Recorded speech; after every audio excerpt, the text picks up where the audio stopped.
Generating traffic and sales can be a challenge for online merchants.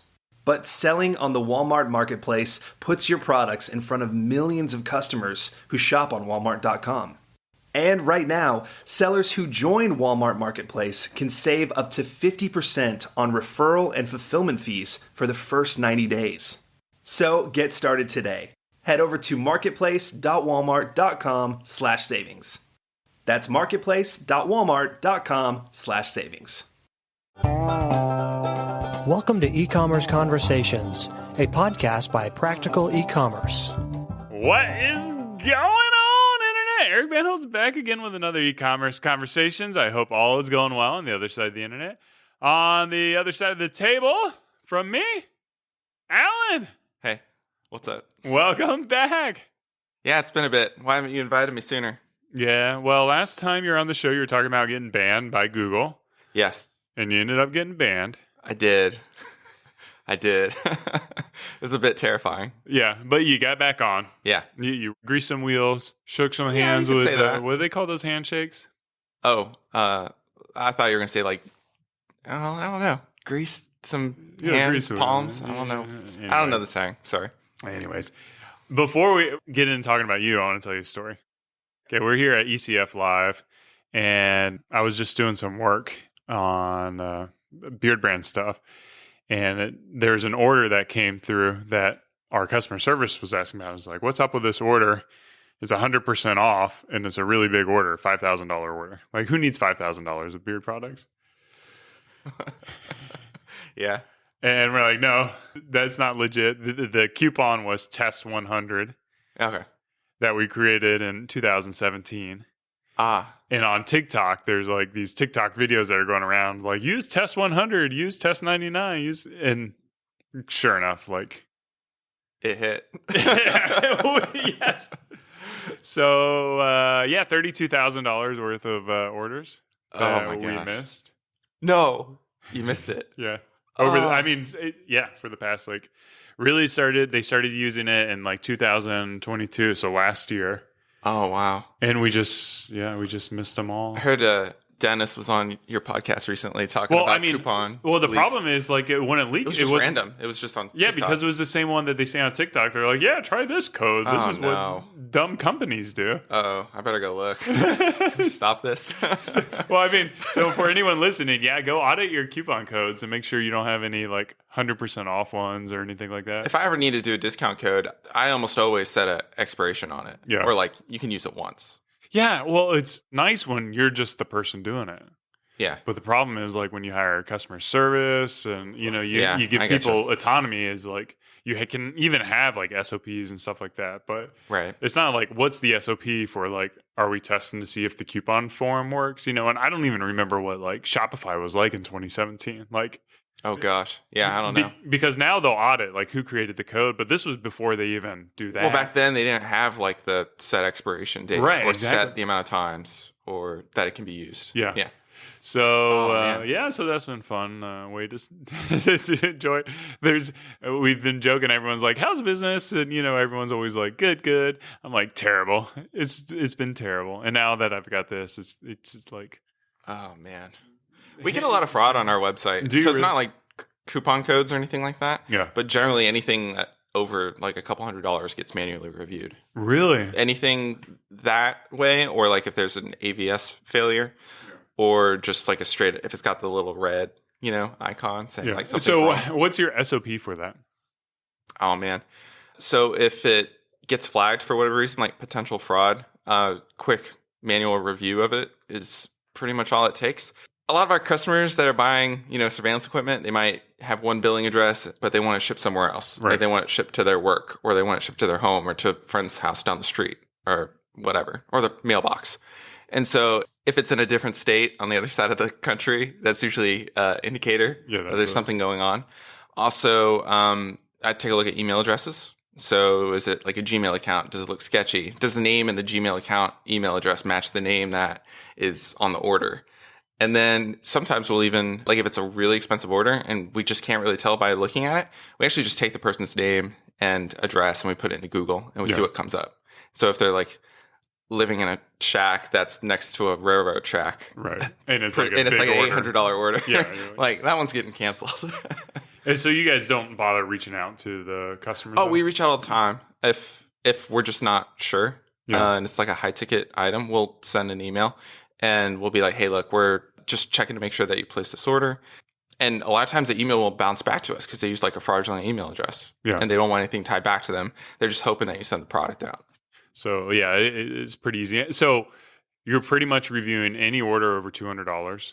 It's more like $400 now. Okay. Yeah. Because our average order value is like near $200. Right. So yeah, anything over that, anything that if somebody's paying for overnight delivery, like overnight delivery is actually like a really big part of our business. Yeah. But if somebody's ordering stuff and it's an overnight delivery and it's a different billing address than shipping address and it somehow got flagged by Shopify, that's usually a pretty good indicator as well. Yeah. They want it in a hurry so they can get the stuff and get out. Why don't you use like any of those like insurance things out there? I might have looked at them in the past, but they didn't really seem worthwhile. Isn't it usually like a percent of the order? Yeah, like yeah. I mean, order? like you're paying like every order. Yeah. I don't know the percentage. It's too expensive. I think like my recommendation, we never use any of those shipping insurance fraud things because like if you do the math, it's like, you know, even counting in like the loss you have from the fraud orders, it was going to be lower than taking 1%. Yeah. And I wonder if they just kind of like, someone was saying it earlier here at the conference is just like, no, I think it was on Twitter. Moise was talking about like some of these loan deals that you get online. And it's just like taking advantage of entrepreneurs who are bad at math. Oh, that was Bill. Yeah, Bill. Bill right? D'Alessandro was talking about that. Yeah, so you get like a $40,000 loan and you're supposed to pay it back in 6 months and it's like 20% rate or something like that. Or So Andrew, the guy that runs e-commerce fuel, was just sent out an email this morning. And he was recapping like the most popular threads in the forum. And one of them was that exact thread that Bill started. Like, this entrepreneurs is a wake-up call. Do not take these fixed fee loans. And he made like a Google sheet that has a calculator in it that tells you what the true APR is of one of these things. So if Shopify Capital or whatever these other ones are, let's not call out individual ones. Yeah, because I don't know what Shopify Capital's terms I don't know are. what it is. Some of these are like take a fixed fee 9% loan. It's actually better to just get a credit card at 22% APR. You end up paying more money with the fixed fee loan than you do with the line of credit from the credit card company. Yeah. And in a perfect world, don't get a loan at all. Yeah. Like figure out how to make those cash flows work where you can maybe get a little bit of extension with your vendors and paying those. So you have some good cash flow from that. I mean, that's like the best loan to get, really. I mean, most of your vendors will give you at least 30 days. Mine won't, but oh, really? I think a lot of people. Yeah, no, mine won't. But I'm in a really weird space with a lot of weird people. So yeah, if you're like a traditional business, for sure. Like, how long have you been with your vendors that you can't get 30 days? A lot of them I've been purchasing equipment from since 2009. Yeah, and they take a credit card. They don't trust me to like mail a payment later. Are your volumes just not high enough yet, or? No, not. I mean, volume is good, but the people that are actually making this stuff are. I think that my niche is really weird, and that the people running them are weird. I have all sorts of weird relationships with my vendors as well, and it all seems kind of poorly run, if I'm being totally honest. And so that's why I've started to. I'm mostly a retailer, first of all, so I'm retailing somebody else's product, and that's why I'm trying to manufacture my own stuff so that we can have better terms, like 50% up front, 50% when the shipment is ready, for example. Yeah. But for a really long time, most of my vendors demand 100% payment up front before we get any product. You know, normally when I talk to you, I think you have a lot of problems you're working through. No offense. Like, oh yeah, no, I'm. But the last time we met for lunch in Austin a few weeks ago, you're like, things are good. Well, that was before you got banned from Google, but yeah, like it feels like you've finally found the stride with the business and like getting things going in the direction you want to go. A bit, yeah. I think that I didn't have focus for a long time, and I also didn't have a whole lot of. I found out that one of my main problems was the margins just were not good enough at all. And that was because I wasn't... What were the margins?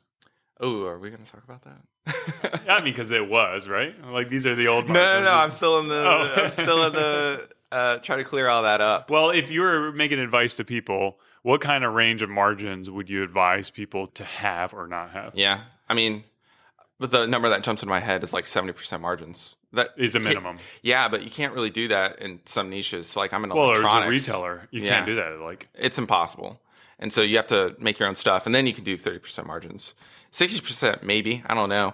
For a long time, I was like under 50%, and then I spent a lot on advertising. Yeah. And so there's just like some years there just wasn't anything there, and then other times we did enough volume, even though our ad spend was crazy high, we did enough volume to make it worthwhile because we're a small company, only have a few employees, and so the net profits were great. But like it's like a pretty thin line between like doing really, really well and then like, oh crap, we didn't like make any money that year. Yeah.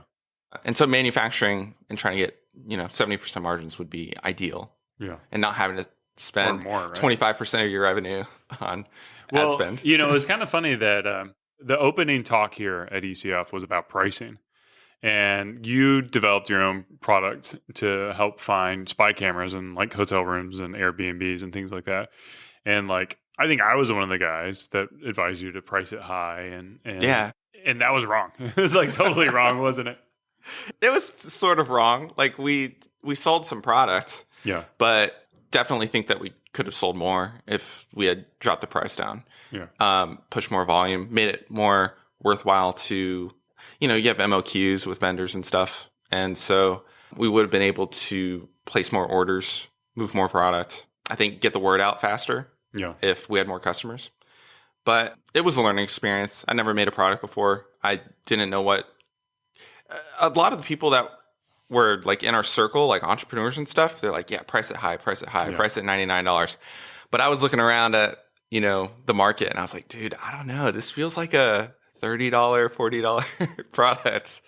And that's kind of about where we're going to be settling on now. Yeah. And it moves fairly well at that price point then. Yeah. When we have it in stock. Well, that's a whole nother thing. That was a lot of my headaches. It's like, if you want to talk about headaches, a lot of the times that we talked in the past, I just didn't have it together. There were so many distractions. I was having kids, lockdowns, all sorts of weird stuff, problems with suppliers. And so there's just always something going on. Yeah. It just never ends.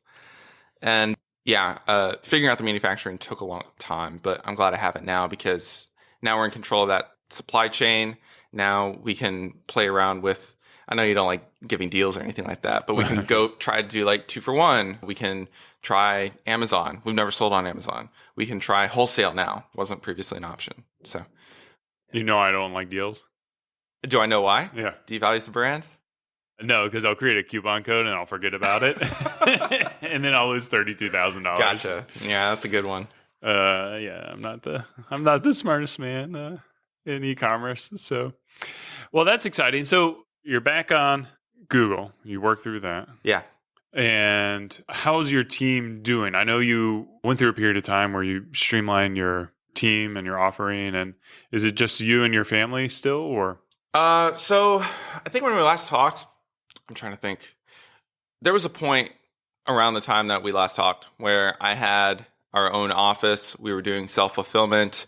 I had 3 full-time people like running a call center, like taking customer questions and taking orders over the phone and that sort of stuff. Shut all that down. So we have a 3PL now. So we had a 3PL the last 8. Which 3PL? Well, right now, as of 3 days ago, I'm actually with Deliver, which Shopify bought last This was spring. like 2 R's or something, DL. Yeah, Deliver, but then there's another R at the end. Okay. And it's interesting. Their business model is interesting and the way they do things. I was with Ship Hero previously for like an 18-month period. And then we shut down our... You can read his tweets on his opinion of that. We won't say anything on the podcast because we kind of have a non-disparagement Yes, of course. rule. Then we shut down the call center and... Oh, yeah, that was the big thing, man. Like we shut down the call center entirely because I ran the numbers and I was like, dude, I don't think we're making any money on that this. was a great decision. And we had 3 full-time people doing it, Americans. And it was just really expensive. And it ended up, saving us 6 figures in 2021 or whatever it was that we made that move. And so right now we had the Google ban and that scared me quite a bit. Kind of had that looming over my head for a few years. Yeah, since the last podcast. Yeah, and it really forced me to rethink this business and how I'm going to run it. And it was unfortunate. And, well, I won't say it was unfortunate because it really made me dive into the business and understand how things were working, how much of our sales were truly coming from Google versus, other means. So what was it like because it cut off to zero, right? For how long? It didn't cut off to zero. It was like over the course of a 7-day period where everything started just trailing off. But I mean, like, the ads all stopped on one day, right? Yeah, they just suspended like our account without any warning. Right. So you have this date. Let's say it's a Sunday. Yeah, let's say Sunday. Yeah. We'll call it March 1st for simplicity. And then over the course of 7 days through March 7th, it went down to a baseline. Yeah. And then it kind of leveled out there. And it basically leveled out there. We could send an email out and things were great. But is that baseline enough to like support your team? If I scaled it back and was heavily involved in the business, which I wasn't really keen on because I got kids now. Right, I have other interests, things like that. We're building lifestyle businesses here. we ain't building to, buy Lamborghinis. And I was just so burnt out on the business too. So I've had this business since 2014. I've been in this space since 2009. I often wonder, like, have I overstayed my welcome in this space? Could I have had more success if I'd moved on to a different niche like years ago? What if I just go get another 9-to-5 job? Like, I get those thoughts all the time. Yeah. And I ran the numbers, I looked at everything, and I was like, I can make this work, but I'm going to be pretty involved. Or I can just change the way I do everything entirely. So instead of just writing it out, I can go ahead and start listing products on Amazon. I can start finding new suppliers. I can take the team that I've currently built and try to rebuild that in, Southeast Asia or something like that. I could do a number of things. Maybe make those videos that we've been talking about for years. Well, I want to talk about that because that was going to be like my next question. Yeah. And additionally, the wholesaler thing is just the thing that really makes me feel like there's opportunity because we've had wholesalers reach out to us in the past and we just weren't able to make it happen for various reasons. And now that we can, it's like I'm going back to those wholesalers just in the last few weeks and they're really excited about it. And that makes me excited. And it's like, oh, wow, things are actually happening in this business now. Whereas just, the last few years just kind of coasting and nothing really happening. Yeah. What are you going to do with video? We'll put it on the podcast so we can hold you accountable to it. All right. So the amount of people that talk to me about TikTok and SpyGuy being on there has been crazy. Like I've probably had 4 people mention it to me at breakfast. Yeah. They come up to me or they send me something through social media and it's some video that went viral on TikTok.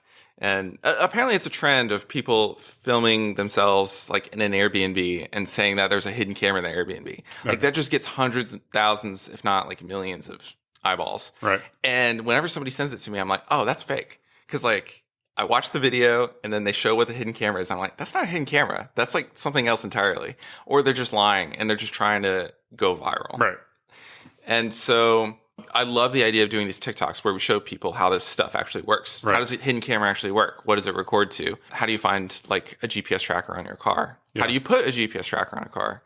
Those sorts of things I think people would find interesting. And then I also have like why too, like kind of like the ethical reasons of doing absolutely. It, everyone jumps to like nefarious reasons. Right. And I understand because like they're hearing about it in the news or in movies or something like that. But vast majority of our customers just regular people. They got something going on. They want to keep an eye on their kid. Yeah, they're watching their toddler. They're not sure if they trust the babysitter. They are being harassed at work and they want proof. Like, so they're getting verbally or like sexually harassed at work and want evidence of it. Yeah. They're journalists. Oh, yeah. I mean, I don't see as many of the individual people who are placing orders on the website. Back when it was just me, I saw every order and I saw every name. It's always fun seeing like a celebrity or somebody buy something. But I'll go in there and I can do a search in Shopify, like at NewYorkTimes.com, at Dallas Morning News, at ABC News. The amount of reporters, investigative journalists, and then also like law enforcement, private investigators, Department of Justice. We get calls from the FBI. They're asking for advice on GPS stuff. And yeah, it's very interesting. It's very legitimate, although some people do stuff for nefarious reasons. But I can't control that. Yeah. So you're getting into TikTok finally. Is that what you're saying? I want to. You know what my big hang up with video is, if I'm being completely honest? I don't understand the video equipment as much as I should. So like the audio it's an stuff iPhone, I do. dude. It's an iPhone. Yes, I know, but I'm not. I don't get the TikTok platform in general. And also, I hate being on camera. Yeah. Like, I really despise it. You know what I would do? I would just look at Isaac. Isaac's been on my podcast. Yeah. You know him. He's the mini katana guy. He's giving a talk in like 30 minutes. Yeah, he has a brilliant format for his content. They're like 15 to 20 second long stories around the product. And just copy that exact same format that he's doing, but apply it to your wares, your goods. You know, it's like, hey, we've got this spy camera, you know, or like what you could do is like you could have a room and like, look in this room, which of these items has a camera hidden in it? Bet you didn't know it was ba ba ba ba ba. And then it's like, why would you want a camera in here? Because you got a new babysitter. Da, da, da, da. You know, here are the reasons. And then like, you know, only the best at SpyGuy.com or, you know, something like that. And everyone is like that because people will be curious. It's like, spot the hidden camera. Yeah. I mean, I would play that game. That would be fun. Oh, yeah. I've had an idea like that, like where you know, fix up a hotel room or like a rental or something like that, bring somebody in and be like, okay, here's a hidden camera detector, find the hidden camera. Yeah. But his guys, a lot of them aren't on camera. They're like voiceover. Yeah. And it's like hands on the products and stuff like that. I don't think you have to be I feel like that's new though, because like with YouTube videos, it was always about like the person in the video. Like it's very, like with TikTok, a lot of the videos that are on there don't actually show anybody. It's like them filming something else. Yeah, man. Like some of them aren't even their own voices. They got that. Voice. Gosh, I hate that voice. Yeah. But anyways, like I think like you got really cool, interesting products. How many SKUs do you have? Probably have about 30 right now. Okay. And product selection has always, I'm coming to the realization about a lot of the stuff that I sell and my space and what customers want. And unfortunately, there's not a whole lot of innovation in the space. A lot of the people who make these items don't come out with new products. Yep. And so, I mean, you know this better than I do, but it seems like having new products to sell to your existing customers is like a huge source of revenue. Well, I almost think buyers. Like, geez, man, I almost think like you could do like limited edition like plushies or something. Like if you know the hidden bear is a thing. Is like, look, we got this limited edition bear. You know, like you just buy the stuffed animals and jam in the camera in there. That's how it is. So a lot of those hidden cameras that are in the market are not like mass produced. Well, because you want on real an assembly ones. line. Yeah, it's like somebody going to Walmart and getting an item off the shelf and then installing a camera in it. Because that's kind of what Peachy Babies does with their slime. It's like always this like weekly new whatever. And it's like, what can I sell that's like an interesting hidden camera? And be like, hey, I got 20 of these. Get them while you can. Yeah. And I don't know, film some stuff like like put it in your garage or something. Like, yeah. I think there's just, you know, really I think the answer is there's just tons of content. Like there's just tons of content you could produce. It's so easy for everyone else to see that as well. Whereas with me, it's like I get paralysis thinking about all the things that I could be doing and like the perfectionism that I want out of it. Yeah. It's just like the wrong approach. Well, I can tell you no one's going to watch your first videos anyways. Yeah. So why are you making it perfect? I don't know. Actually, if you want to get into it, I mean, I don't know that I want to get into it, but I had a lot of eyeballs that got on me like a few years ago because I was on Tim Ferriss's podcast. Yeah. And after that episode aired, I had so many people reach out to me. And for like a straight year, I'd wake up and my inbox was just completely full, like every single day. And it made me feel like people expected a lot out of me. And I felt like kind of like an imposter. Yeah. And it just made me like not want to do anything at all. Well, I'll tell you, like, I had this conversation with someone else earlier today. It's like, I don't pay myself a lot at Beard Brand. And it's not for any kind of tax reasons. It's because, like, if I pay myself a lot, I might have to fire myself. Because I'm clearly not competent enough, you know, to earn what, you know, this kind of role would be. Like, if I was to hire a CEO, I would not hire me at $200,000 or whatever. Oh, yeah. I wouldn't hire me either. Yeah. So it's like, you know, part of it is just like the ease, the comfort of having less stress and less pressure to perform. So I don't know. Is that a little bit? Yeah, I guess I get in my own head about those sorts of things, and it felt weird having a lot of eyeballs on me and people. I don't know. I think it's just a head game, and nobody's thinking about it except me. And it just took me forever to realize, like, nobody gives a shit. Like, nobody really cares. Like, nobody's watching the moves that I make. Nobody's judging me, really. They've all got their own stuff going on. But meanwhile, I'm in my head about, like, oh my gosh, I'm going to make this video and it's not going to be good. Yeah. And then everyone's going to realize, like, well, no one's going to realize it because no one's watching it. That's the beauty of, like, producing bad content. Yeah. It's like, it's bad. No one watches it. No one cares. Yeah. And then if it's good, everyone watches it. Yeah. And then you get, like, some weirdos who, like, you know. Yeah, I always get, the criticism from the weirdos on YouTube and stuff. Yeah. That always, like, I was like, do I really want to deal with that? Because whenever I used to post stuff, like, on Facebook, like, we had a Facebook page for a while for SpyGuy, and there were just so many people that were commenting on things like, if you need a product like this, your marriage is already ruined. Yeah. Or this is an illegal wiretap. And I'm like, no, it's not. This is like perfectly legal product to sell. And just a lot of people coming out of the woodwork to complain about something. I was like, I don't want to deal with this. Yeah, you just be like, thanks, midwit lawyer. I don't know how some people do it. Like, there's this account that I follow on Instagram called the Car Mom. We might have talked about this once before. All she does is review cars from the viewpoint of a mom. Yeah. Brilliant idea. And she mentioned in one of her videos the other day that she can't post videos of her wearing open toe shoes because then all the foot fetish guys come out. Oh my God. And just comment about her feet all the time. I don't get it. It's so weird, right? Well, I mean, I guess for anyone who out there has that foot fetish, I don't get it. But she has to be aware of that. Like, Yeah. I cannot be wearing, I can't be barefoot, can't wear open toe shoes because I'm just going to get a lot of comments from dudes. Yeah. It's weird. Yeah. Anyways, I want to talk about what you said earlier in regards to being in the space since, 2008 or 9, and then having SpyGuy since 2014, and wanting to stick with it. Like, walk me through your thought process with, committing to the brand. Why do you commit to the brand? Why do you not give it up? Why do you not sell it and move on to something else? Why do you grind for so many years?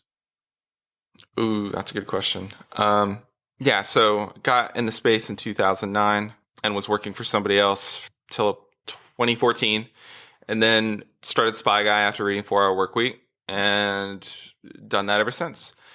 And I think that the first year was awesome looking back at it. It was very busy, but it was like, oh wow, I started my own company. And dude, it's like people crack. are ordering stuff. That first Amazing. year is like crack, especially if you get any kind of traction. You're just like, pump it into my veins. But doing it again now sounds very stressful. Oh yeah. And then the next 3 years or so, like let's say until 2017, it was just amazing. It was really easy. I didn't have any real competition at all. The margins were much better than they are at the time. At least like the net profit was just like, I couldn't believe it. And then things started getting a little bit harder. Beginning of 2019, I had my first kid. And I think that threw me for a loop. And then I really took my eye off the business. And like things really started to suck.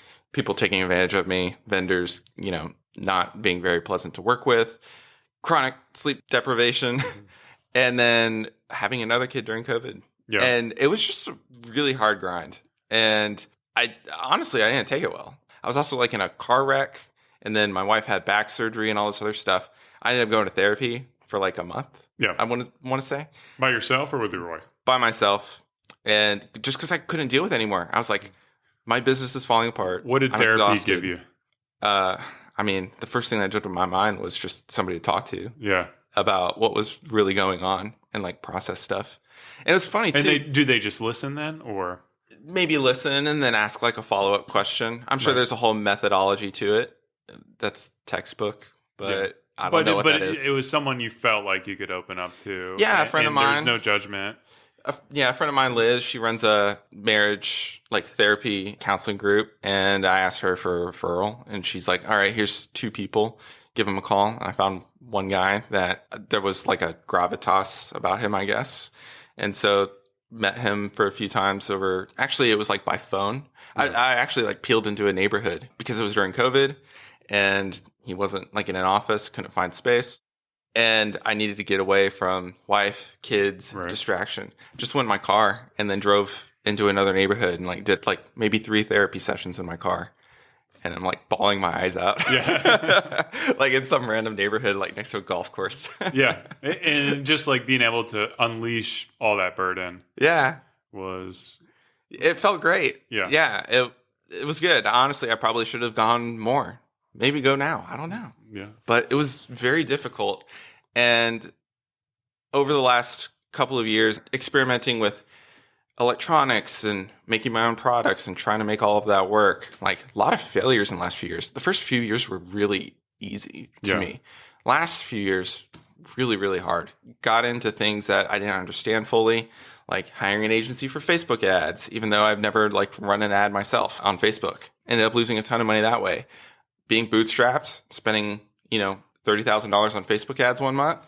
Not a great idea if it doesn't actually pay off, and it didn't pay off. It drives 15,000. We'll make it up on volume. Yeah, and then I placed a really big order for merchandise last year, and the guy never delivered it. And so that set me back.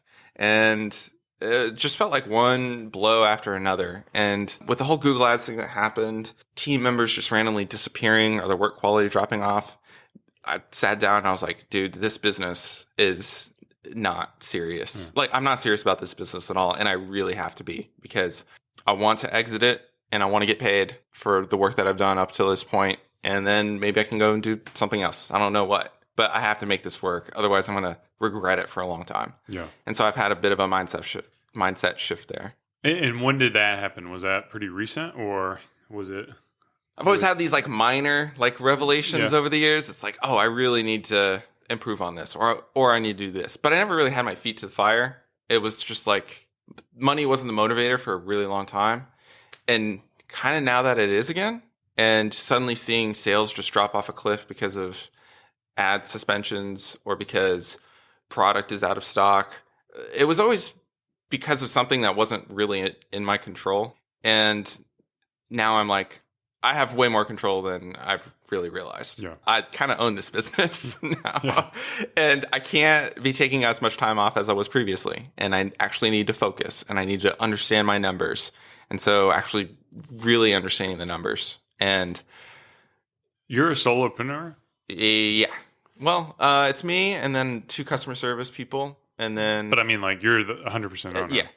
Yeah. I mean, like, I don't know how you could do that. Like, if I had not doing it well in a business, I would just be like,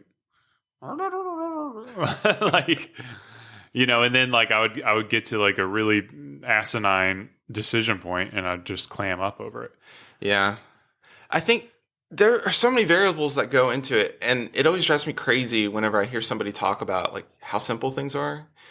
Like for me, the margins were never really that great, and then maybe my total like market of people who need my products is just a lot smaller than other markets. Like your market is what? Like if you were to find like who your customer was. I mean, I still think it's big, but we're doing like peanuts on it. So with mine, it's like, okay, how am I going to find somebody who needs, a hidden camera, right, or a covert audio recorder? It's kind of hard to find that exact person, right? And with that, and then the various overhead that I have, the amount of capital that it takes to develop a new product, a new electronic product especially, is like very difficult. The iteration process on making a new electronic device is like really long, and you have to nail it from the beginning, because like you have to have the end product in mind when you start it, because if you deviate like midway point, you're going all the way back to square one. You have to redo everything. Molds, it's totally design. Bogus. Yeah, and you got to have somebody who actually knows electronics, which I don't understand how any of it works. Right. Not how to make it. Not how to manufacture it. And so I spent a long time playing games that I just wasn't very good at. Yeah. And it took me a while to realize like, maybe I should go back to like my core strengths. So you're going to turn the thing around. You're going to grow it. You're going to focus on it, systematize it, and then sell it. Yeah. One out. And buy me a steak dinner. Yeah, sure. Let's go. Let's go to Bob's. You been to Bob's? No. They have one in Austin. It's good. Oh, okay. Yeah. I'll take your word on it. I'll take your word. Where can people buy some SpyGuy stuff? That would be spyguy.com.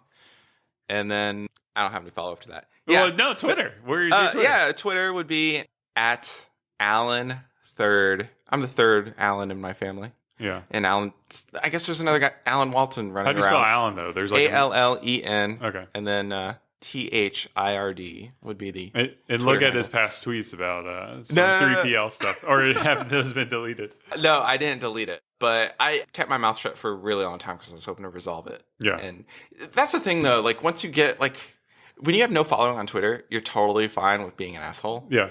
And, like, calling people out and complaining and stuff.